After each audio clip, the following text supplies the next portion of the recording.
শীতের দিনে ঝালমুড়ি খাইতেছি, এটাই বাস্তব।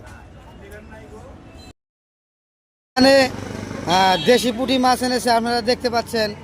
এই দুর্গ কিন্তু এই বাজারে আসে না, মোহন ভাই ওই কিন্তু আসে না এই বাজারে। হ্যাঁ, অনেকে আছে, কিন্তু দুর্গ কিন্তু কখনো এই বাজারে মাছ বিক্রি করতে আসে না। তো আজকে হঠাৎ করে সূর্য আসছে মাছ বিক্রি করতে। তো এটা কি মাছ? এটা এটা এটা লালটা জিওল মাছ। বইয়ের মধ্যে এই মাছের নাম লেখা কি? বইয়ের মধ্যে মাগুর লেখা, শিং। তুমি এটার ই করে লেখা, এই জিওল করে লেখা।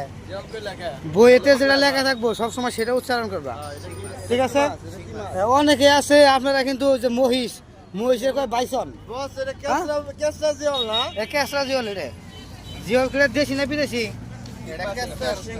হ্যাঁ, দেশি না বিদেশি জিওল? এটা দেশি জিওল। পুরি এগুলো চাষের না তো? পুরি তো আবার চাষের না এগুলো। দুরন্ত কি মাছ আনছ? এদিকে আসো, শোনো, তোমাকে মাছ দেখবো আজকে। তো এখানে অসংখ্য দেশি পুরি মাছ আছে।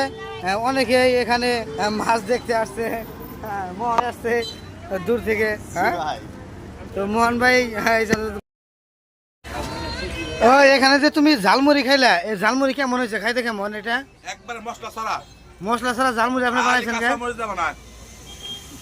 আপনি টমেটো দিবেন, পাকা পাকা লাল লাল টমেটো দিবেন, ঠিক আছে? তারপর বিক্রি করবেন। আর বলে দিছি, সমস্যা নাই। এরপরে টমেটো দিব। হ্যাঁ, তো আপনারা কি ঝালমুড়ি খান নাকি? আমরা খেয়েছি। একদম তো গানে মগ্ন হয়ে আছে একবারে। বাবা রে, এত সুন্দর ক্যামেরা পাইছে এটা। হ্যাঁ, এটা কেরা? এটা এটা কেরা দেখি, না না, আমি ঠিক করে না। এটা কেরা? এটা